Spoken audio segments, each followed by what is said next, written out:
कई बार निवेदन किया भगवान से शादी करने के लिए, विवाह करने के लिए, तो भगवान राम कहने लगे। गोस्वामी तुलसीदास बाबा जी लिख रहे हैं कि सीता चिताई कही प्रभु बाता, अहै कुमार मोर लघु भ्राता।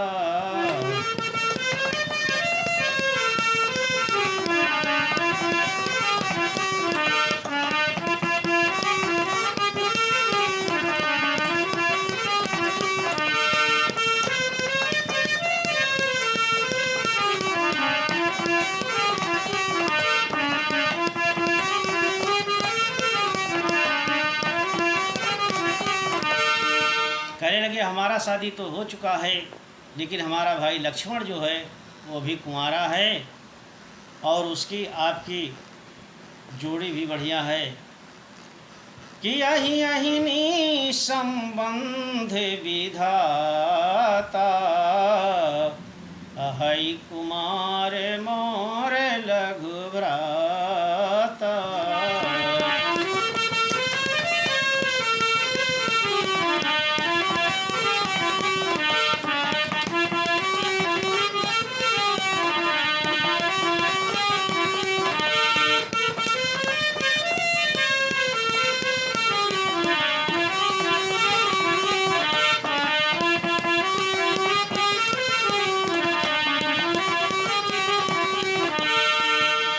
लक्ष्मण जी ने कहा कि मैं कुछ नहीं कर सकता हूँ। जब लक्ष्मण जी के पास गए, लक्ष्मण जी बोले मैं कुछ नहीं कर सकता हूँ, अगर भगवान राम चाहते हैं तो सब कुछ हो सकता है। अरे प्रभु समरथ कौशलपुर राजा, जब कुछ करई उन्हीं सब छाजा।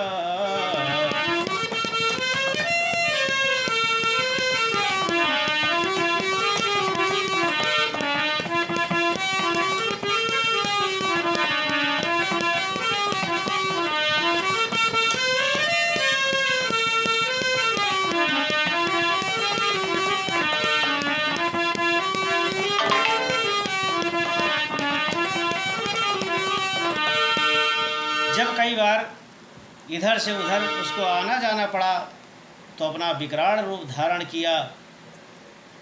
निशाचरी, भयानक बड़े बड़े दांत, बड़े बड़े बाल, बड़े बड़े कान, कि अब सीता को ही खा जाऊं तो सारा समस्या का समाधान हो सकता है। और जैसे ही सीता के तरफ शूर्पणखा ने झपटा,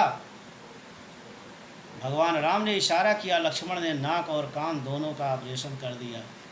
बोलिए रामचंद्र भगवान की। तो झगड़े की जड़ बढ़ गई, आगे को तत्काल रामा, आगे को तत्काल। दश कंधर के सभा में बोली हो कर लाल।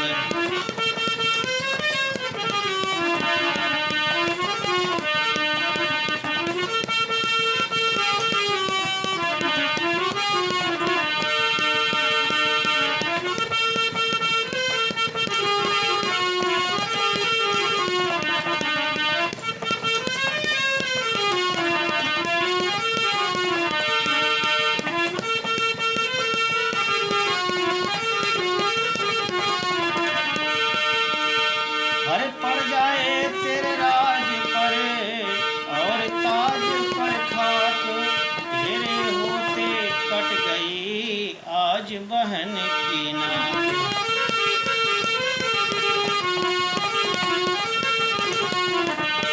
जाके लंका में पहुंची और रावण से बोलती है कि पड़ जाए तेरे राज पर और ताज पर खाक, तेरे होते कट गई आज बहन की नाक।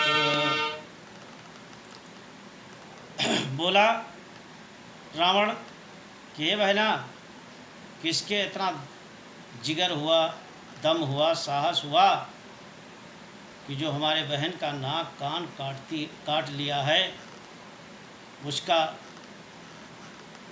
पता निशा कुछ हमको बताइए। तो बताती है शूर्पणखा कि भैया दो लड़के राम लखन इस दंडक वन में आए हैं, इस दंडक वन में आए हैं। हमरा है एक सीता नामी सुकुमारी नारी लाए हैं।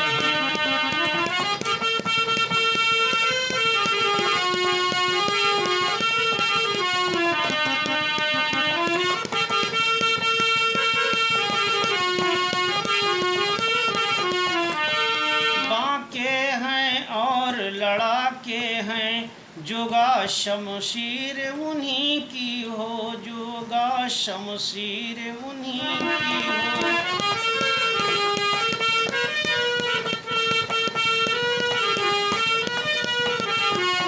पंचवटी में रहते हैं मानो जागीर उन्हीं की हो।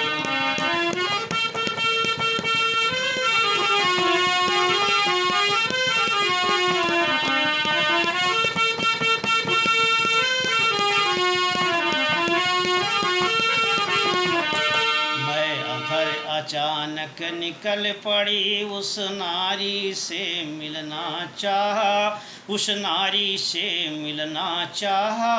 इतने में छोटे तपसी ने मुझसे कुछ छल करना चाहा।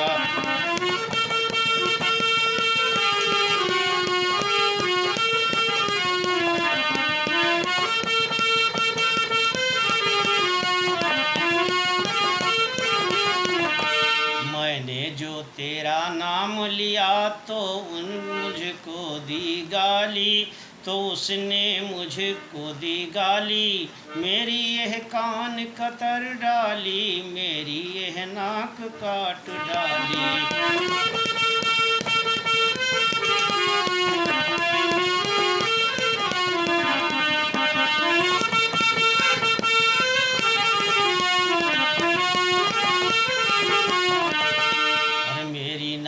गई सो गई अब अपनी नाक संभालो तुम, अब अपनी नाक संभालो तुम। जग में जो ऊंची नाक नहीं तो नकटा नाम धरा लो तुम।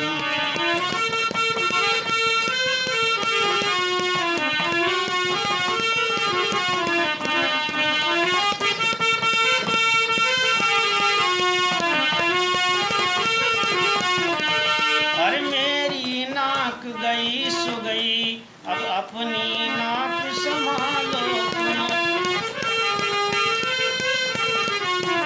जग में जो ऊंची नाक नहीं तो नकटा नाम धरा